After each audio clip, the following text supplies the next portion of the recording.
Welcome to the Raise podcast. I'm Carol Barwick. We're here to raise your confidence and inspire your creativity. Each episode, we will have a different guest who will be discussing our Raise word. The Raise word is a word that will encourage you or empower you and at times inspire you to explore the word a little more for yourself.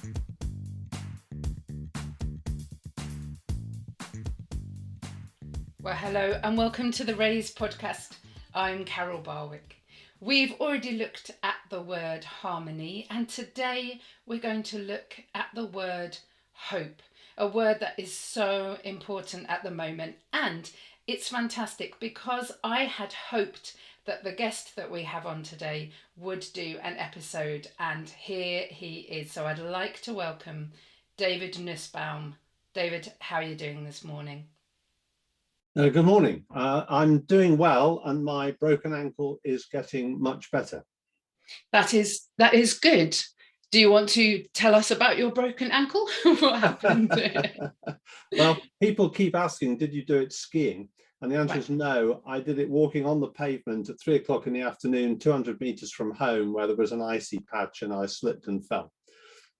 I'm so sorry. That does sound disappointing. Could you not say that you did it skiing or something else? David, you do so many interesting things. I'm sure you could find a really interesting reason why you broke your ankle. I could find many interesting reasons and many interesting stories. The trouble is I have this sort of nagging thing about truth that right. sort of, it's sort of a bit of an issue just to entirely fabricate things. Truth gets in the way, doesn't it? And it also does. Family. I would imagine if you kind of did a wonderful article about how you broke your ankle pursuing lions in Africa while you were over there, some member of the family might say, actually, Dad, wasn't it just down the road on a back drive? So yeah. We've got a habit of these things coming out, haven't we? But we digress already, which is wonderful. We are going to be talking all about hope today. So my first question to you, David, is what does hope mean to you? I think to me, hope means that I'm aware of the possibilities ahead. Wow. And I'm not locked into there's only one possible good outcome here, but that things might surprise me, might surprise us. Imagination is open to what could come without being completely unrealistic. What a wonderful answer. I was talking to a lady called Julie Wilkinson in episode 19. We were talking about story. And one of the things that Julie does is create hope. And that sounds very much like your answer, the possibility of things to come. It's about kind of believing in the unknown, isn't it? Creating those possibilities. Where have you seen that hope at work? You have done so many different and important and interesting things. Unpack where you've seen hope at work a little bit within that context. Well, I mean, I've had the privilege of seeing it both in the lives of people living in very tough conditions and also through my work, talking with world leaders. To give an example of people living in very tough conditions. I remember talking when I was working with Oxfam, talking with an older woman in a village in the north of Kenya, miles and miles from anywhere, quite near the Somali border, though we were assured we were on the Kenyan side of it. And we sat in her compound with someone translating. It was warm, it was the evening, the moon was out, the sun went down, the moon was out, and we just talked. She was sharing her worries about the future of the village, and particularly that the young people who were becoming educated were leaving and going to the city. and yet she still had this sense of possibility and imagination for the future of this village and what the community could be for her and for her wider family. And for someone who, there's no running water, indeed access to water was becoming a big issue. And a very, very simple life of food being mainly grown locally and eaten locally, and plus goats for milk and meat. To have that sense of hope, despite the pressures and the uncertainties, was wonderful. Yeah, and I imagine because of the kind of person that she sounds like she is, for her to then pass that on to those young people, and her hope to become kind of their hope, and the possibilities become their reality maybe in time. It's exciting, isn't it? Because it has to start with somebody having hope. If nobody has any hope at all, then that ripple effect is kind of, well, it isn't there, is it? If you don't throw the first stone, there is no ripple effect. You have worked with some incredible world leaders, people that have been seen in the public eye as having huge amounts of hope. What happens when that hope is kind of few and far between? What happens when you kind of get to an impasse and it's hard to find hope? Well, firstly, I think that some of the people we're thinking of are people who are prepared to wait. Yes. The group I worked with was called the Elders, and they had some patience.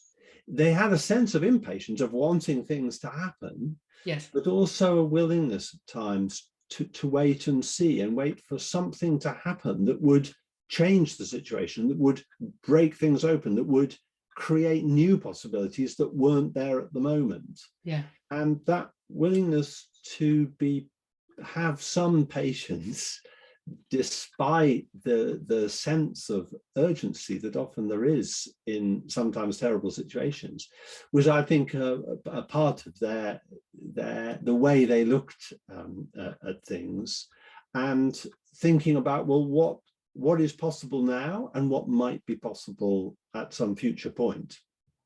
Yeah, I was listening to a podcast with Jon Snow interviewing the elders, and one of them was saying that you have a 1 minute silence at the beginning of the meeting.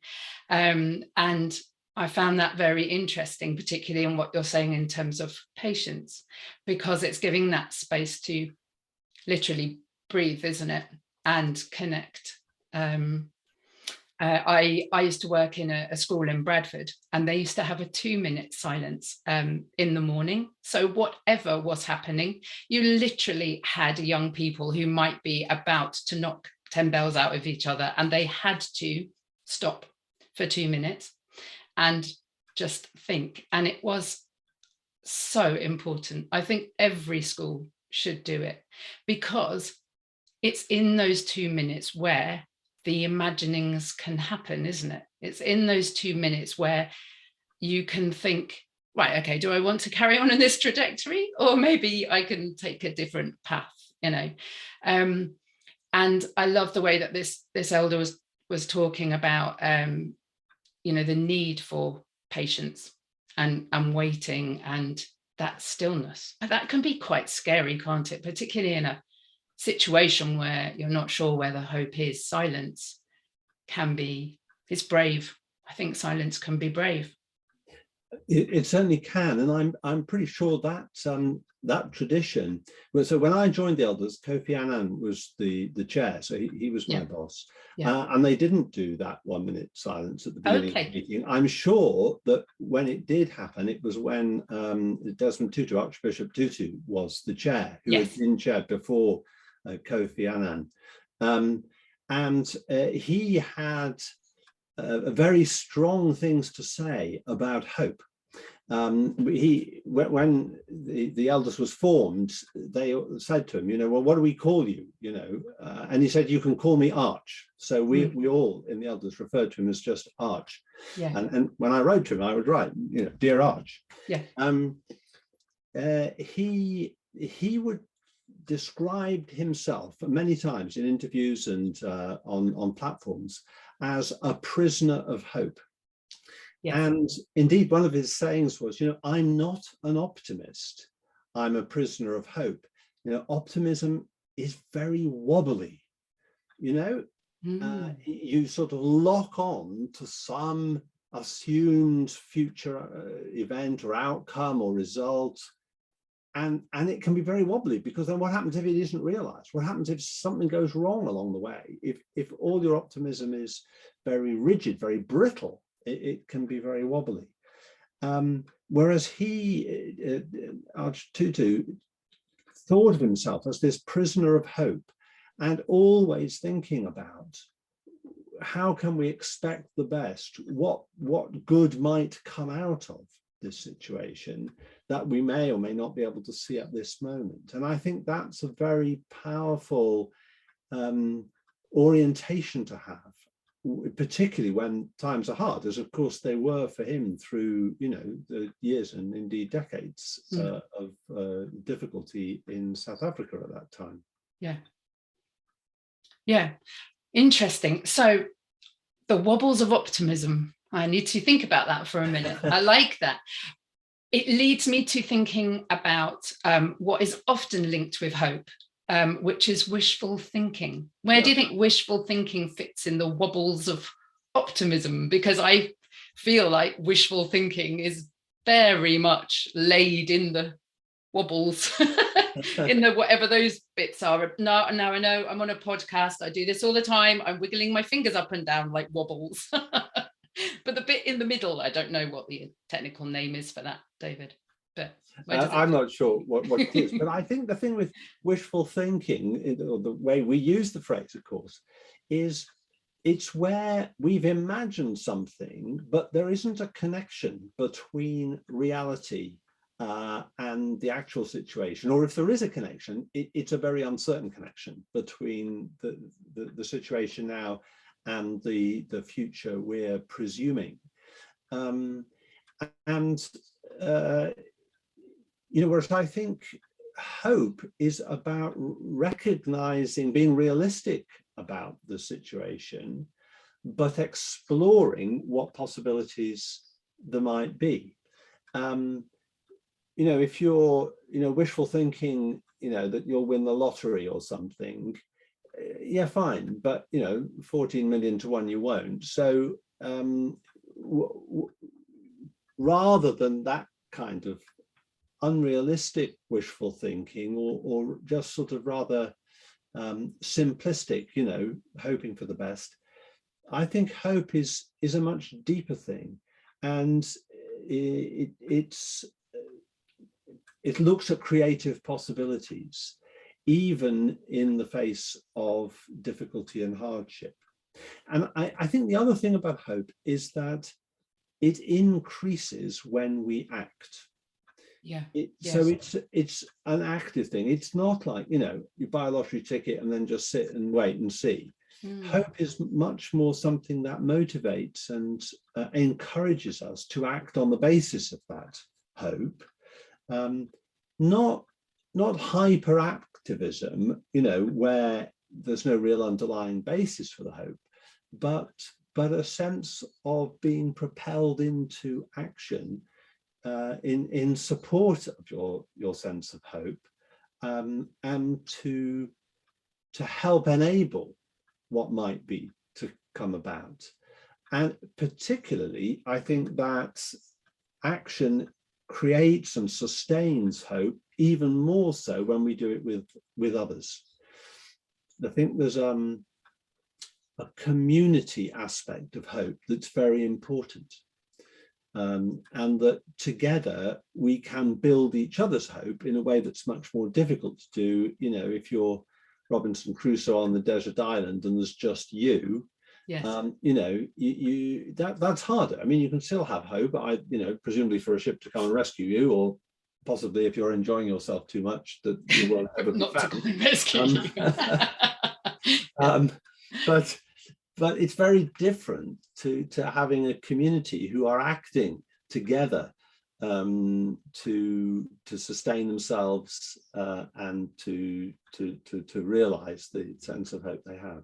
Yeah, goodness, there's so much in that. I was just listening and not responding because my mind was just bouncing to so many different places. I think what I'm finding really interesting as a creative is the use of the word imaginings versus the reality and the processes to make it actually happen. Because so often as a creative, when we talk about imaginings and imagination, it's very ethereal. It's very kind of, I don't know, almost, it could be surreal. It could be absolutely anything.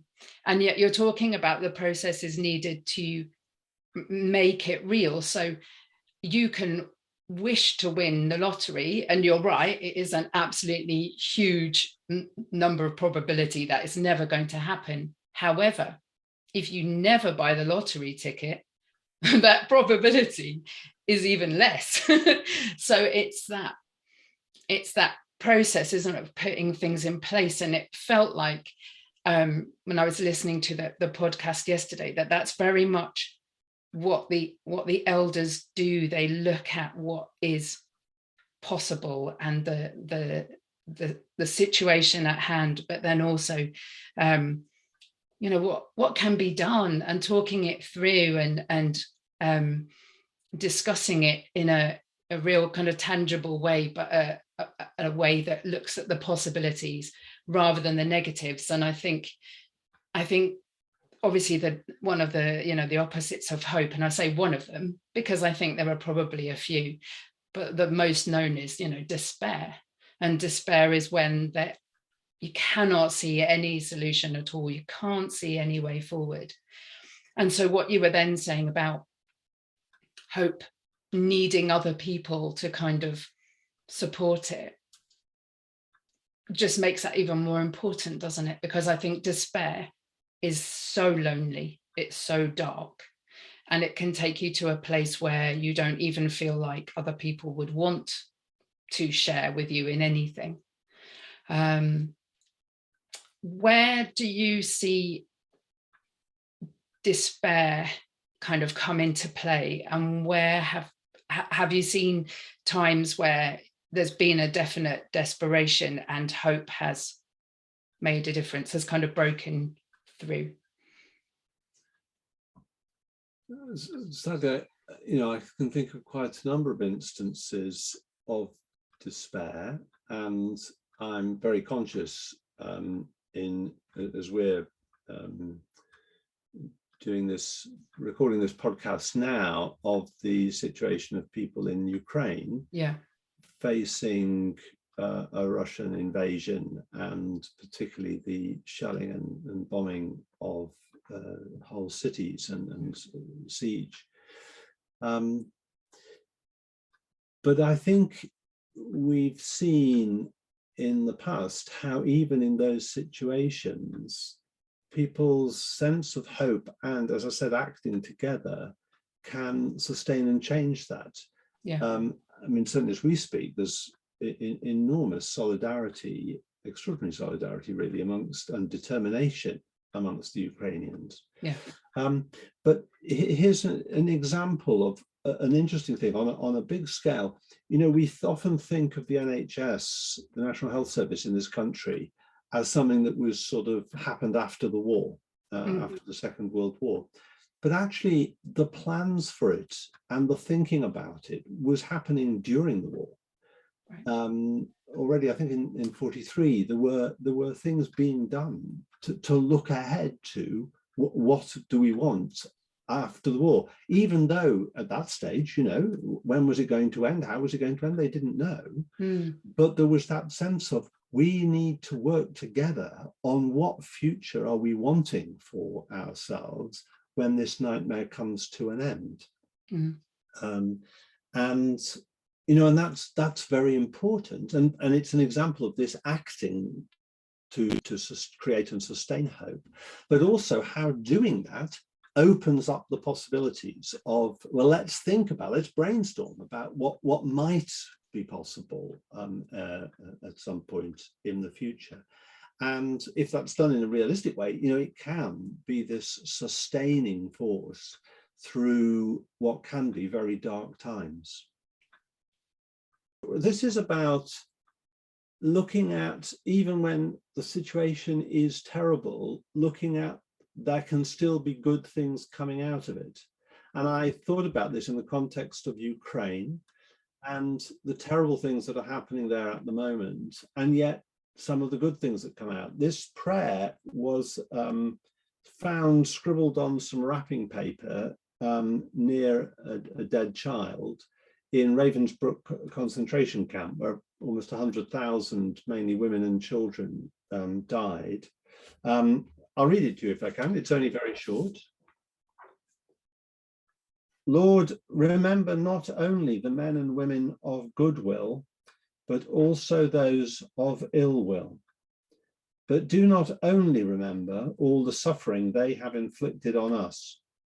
Remember the fruits we have borne thanks to this suffering, our comradeship, our loyalty, our humility, the courage, the generosity, the greatness of heart which has grown out of all this. And when they come to judgment, let all the fruits we have borne be their forgiveness. It's so important to have hope, isn't it? We always hope that you enjoy listening to the Raise podcast, and it's always good to be told. So if you will pop onto your favourite music platform and leave us a 5-star rating, we'll know that we're doing a good job in raising confidence and inspiring creativity. Thank you. Back to the episode. Thank you, David. Yeah, it is definitely a time, as you said, as we're speaking now, where it's easy to see, the desperation, particularly in the eyes of those Ukrainian brothers and sisters. And you spoke about the solidarity, and I think that is incredibly important.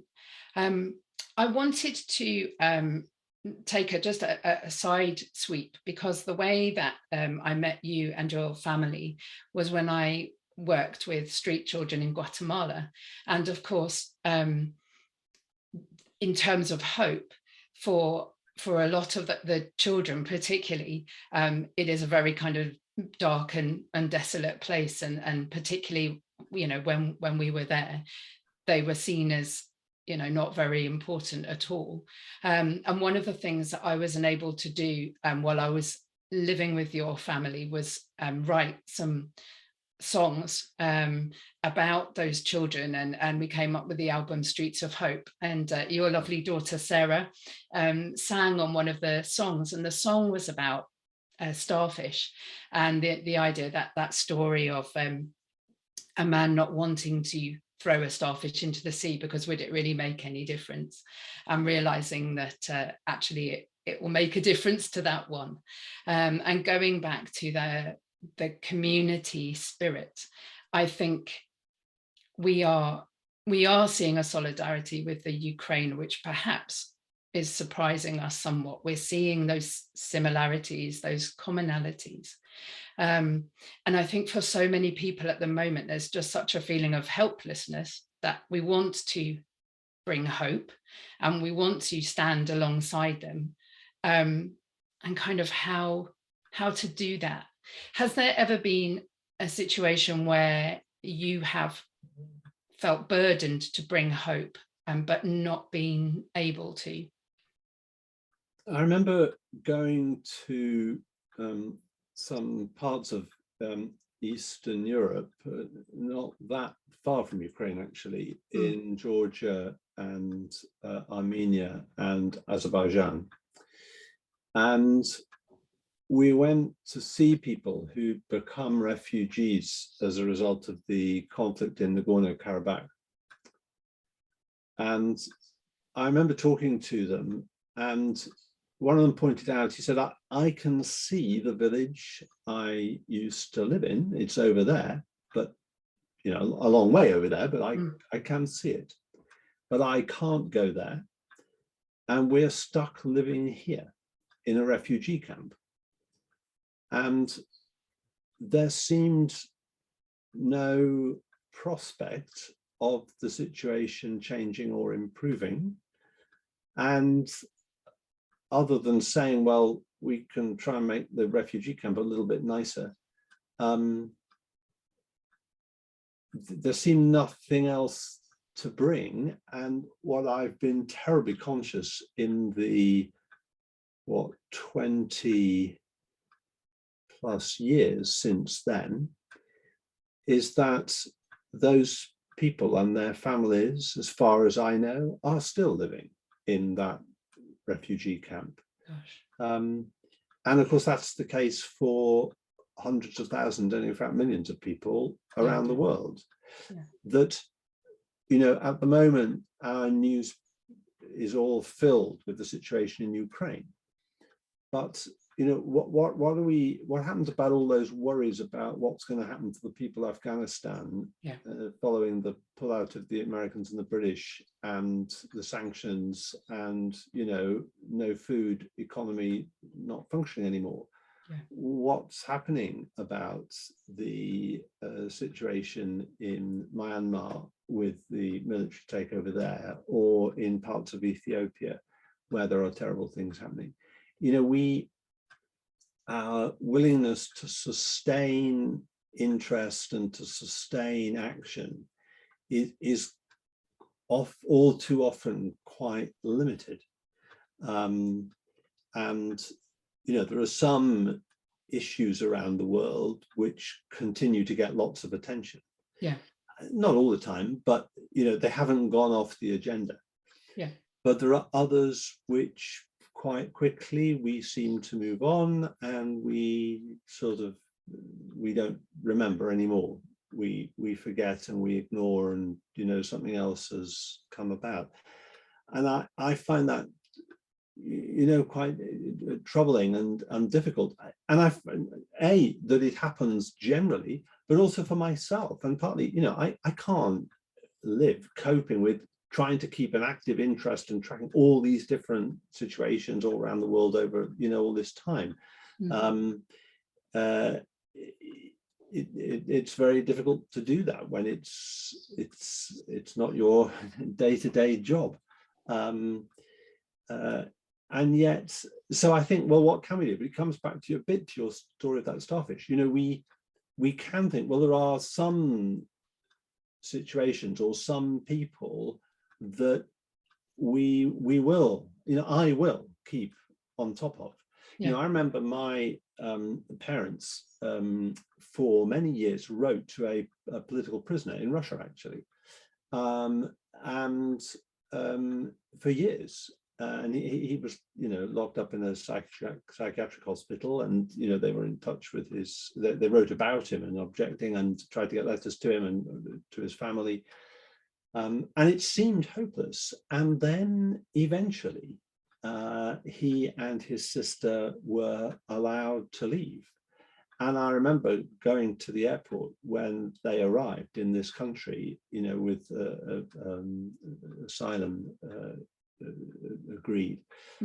And, you know, then they came to our flat briefly. You know, I mean, it was astonishing, really, to, you know, to suddenly, after all those years, something had happened, something had changed. And now this thing that my parents had been campaigning for, you know, over all that time, finally came about. And, you know, you had to carry on doing it when there didn't seem any prospect. But perhaps all those years of campaigning meant that when things changed, suddenly this now was possible and could actually happen. Whereas if you'd just forgotten about it, well, maybe even when the situation changed, there wouldn't have been a way of taking advantage of the change to bring about this positive outcome. Really interesting. And I'm really interested in the use of the word we in terms of forgetting, because I think it's fair to say that you have been involved in so many different and important organizations and places where maybe you are not able to make a difference to one person, but you are laying plans and doing those imaginings and giving hope to other people that will enable those things to happen in time. I think the things that you've chosen to do with your life have completely encapsulated and reflected hope. And I understand what you're saying about, you can't have all these things in your mind. You can't carry absolutely everything that you see and everything that you do. But to be able to be in the positions that you've been in and lay those foundations and, hold hands with those other people that have got the same desires and hopes for the future as you have. I think it's been very exciting. And personally, kind of watching you over the last 20 years or so, I think I've known you in the family now, and the family as well, David, and all the different things that they've all been doing. Hope has stretched throughout that time. Would that be fair to say? Yes, it would. Yes. And, I think of my time, for example, with Transparency International, trying to tackle corruption, which is such a terrible, has such terrible consequences in so many ways for so many people around the world. And no society is unaffected by corruption. But, at TI, we had national chapters in about 100 countries. And, some of them it was relatively easy, and others it was very difficult. In fact, for example, TI have been campaigning, and TI UK, which I was then chair of some years, was campaigning for years about the need to put a stop to dodgy money being laundered through London and all these properties being bought. And, it was very difficult campaign to get the government to pass laws requiring disclosure of who really owns all these properties, who's really doing this, not, anonymous companies or trusts that we can't find out who really are the beneficiaries and so on. And, then suddenly, tragically, through all this stuff with Ukraine, suddenly the government can get a law together and put it through Parliament in a couple of weeks. But that wouldn't have been possible if all that work over the years of, preparing draft legislation, setting out the arguments, lobbying people, so that you've got people who do support it but feel it's not possible to do at the moment, ready to go. And then suddenly, when something happens, finally we can achieve a lot and have a significant move towards justice and openness about what's really happening and how is money and power being used within our own country and our own system. I rather liked, there was a couple of people who organized what they called kleptocracy tours in London. Oh, that's my new word. Kleptocracy. So kleptocracy means thieving. Okay. These tours where you went on a bus and it went round different parts of London, and it would stop outside a house and say, well, this house was sold, for £5.5 million to this person who had this job in this country, where their annual salary was 60,000. And we're wondering how they managed to afford a £5.5 million house. Could it have something to do with their friends in positions of political influence? Yes. And how come the estate agents and the banks and the lawyers didn't say, hang on, this is corrupt. We're not doing this. So there's an example of an imaginative way of bringing the issue to life, doing these kleptocracy tours, to sow the seeds, which will have to lie in the ground for however long, we don't know. But at some point, finally, they'll come out. And I think actually the thing about an important aspect of hope is time, and thinking about what it looks like over time. And quite often when we look ahead, it looks like a long time before anything's likely to happen. And we think, however are we going to get through it? I mean, this is a banal example, but when I broke my ankle, as I mentioned, they tell you, oh, you're going to have to be wearing a boot and using crutches for 6 weeks, and you look in your diary, 6 weeks, oh, this is awful, 1 week, 5 to go. But then, 5 weeks in or 6 weeks, and you look back, it doesn't seem so long. And if you think about the way we think about periods of time, that does change over time.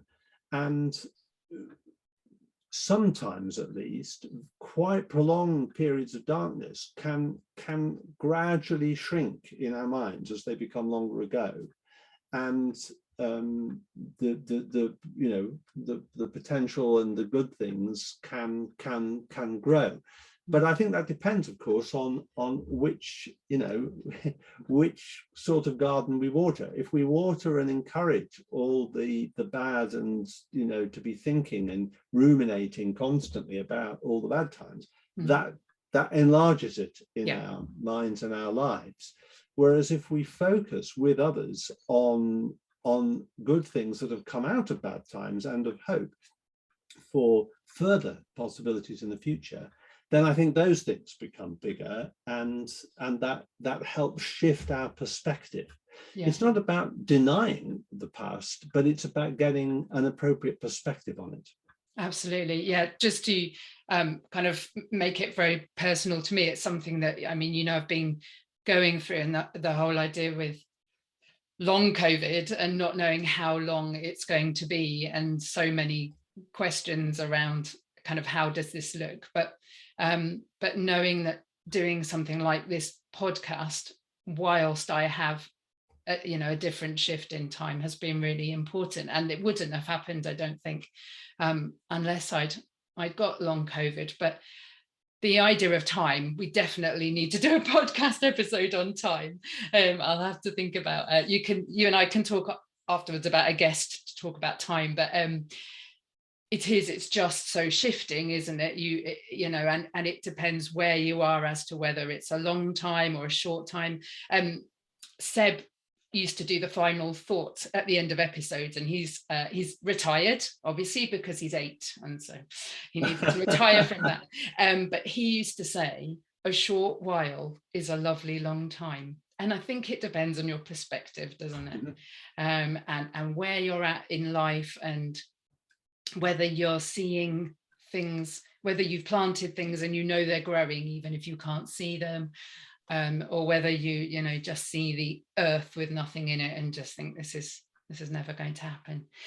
David, this has been a fantastic discussion, and we always have a little challenge for people listening. And so for those of you listening today, I do want you to think about what kind of outlook do you have? Where does your hope lie? Are you somebody that can imagine the future, or are you someone that at the moment needs to reach out to other people in order to find hope? We know that it's been a very difficult time for so many people, and the Raise community is here for you to reach out to, and if we can bring some hope to you, and if David and I have brought some hope to you today in the podcast, then I think our job is done.